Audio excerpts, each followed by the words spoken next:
brought to you by Palvi Agrico. आता शेतीसाठी जे काही लागणार ते घरपोच मिळणार, तेही मोबाईलच्या एका क्लिकवर. नाशिकच्या तपोवन परिसरात कुंभमेळ्यासाठी केल्या जाणाऱ्या वृक्षतोडीच्या मुद्द्यावरून मनसे प्रमुख राज ठाकरेंनी राज्य सरकारवर सडकून टीका केली आहे. पोस्ट करत राज ठाकरेंनी सरकारला थेट इशाराच दिलाय. आगामी कुंभमेळ्यासाठी सरकारने 1800 झाडं तोडण्याचा निर्णय घेतलाय. नाशिकमध्ये कुंभमेळा हा काही पहिल्यांदाच होत नाहीये. महाराष्ट्र नवनिर्माण सेनेच्या महापालिकेच्या सत्ताकाळात पण कुंभमेळा झाला. त्यावेळेला आम्ही भरपूर पायाभूत सुविधा उभारल्या.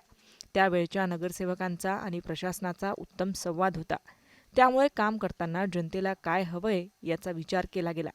एकूणच नियोजन इतकं उत्कृष्ट होतं की तेव्हाच्या महापौरांचा, नगरसेवकांचे प्रतिनिधी म्हणून आणि तत्कालीन आयुक्तांचा, याचबरोबर प्रशासनाचे प्रतिनिधी म्हणून थेट अमेरिकेत त्यांचा सत्कार झाला होता. आम्हाला या पायाभूत सुविधा उभ्या करताना कुठलीही झाडं तोडावी लागली नाहीत. मग आता या कुंभमेळ्यासाठी झाडं का तोडावी लागतायत, असा सुद्धा सवाल राज ठाकरेंनी त्यांच्या पोस्टच्या माध्यमातून केलाय. याचबरोबर त्यांनी पुढे म्हटलंय, बरं ही झाडं तोडून त्याची भरपाई म्हणून दुसरीकडे झाडं लावली जातील. असली पोकळ आश्वासनं सरकारने देऊच नयेत, कारण असं कधी होत नाही. आणि सरकारकडे जर दुसरीकडे 5 झाडं लावायला जागा आहे तर मग तिकडेच साधुग्राम करा. सरकारने साधूंच्या नावाखाली उद्योगपतींच्या घशात काहीतरी टाकण्याचा संधीसाधूपणा करू नये. आणि काही कोटी झाडं लावण्याची घोषणा भाजप सरकारने काही वर्षांपूर्वीच केली होती, जी झाडं कुठे दिसलीच नाहीत. असो, आज कुंभमेळ्याचं कारण दाखवून झाडं तोडायची, साधूंच्या नावाने ती जमीन सपाट करून घ्यायची आणि मग नंतर पुढे ती आपल्या लाडक्या उद्योगपतीला दान करायची, इतकाच विचार या सरकारला असणार. नाहीतरी सध्या महाराष्ट्रात दुसरं काय सुरू आहे? जमिनी गिळणं, नाहीतर उद्योगपतींचे दलाल म्हणून काम करणं, हेच सध्या सत्ताधारी मंत्री, आमदार, त्यांचे नातेवाईक आणि त्यांची वर्तुळं करताना दिसतात.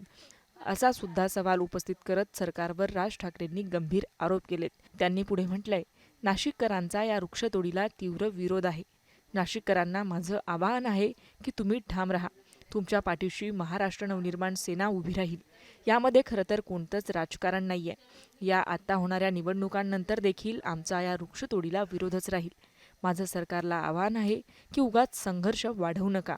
लोकांचं काय म्हणणं आहे त्याचा कधीतरी आदर राखला जाईल असं पहा. तरी पण सरकारने संघर्षाची भूमिका घेतली तर जनतेच्या बरोबर या लढ्यात महाराष्ट्र नवनिर्माण सेना आहेच आणि असेलच, असं सुद्धा राज ठाकरेंनी त्यांच्या पोस्टच्या माध्यमातून लिहिलंय. तपोवन वृक्षतोड प्रकरणी आता सरकार काय भूमिका घेईल याकडे सर्वांचं लक्ष आहे. मुंबई तक, ब्युरो रिपोर्ट, नाशिक.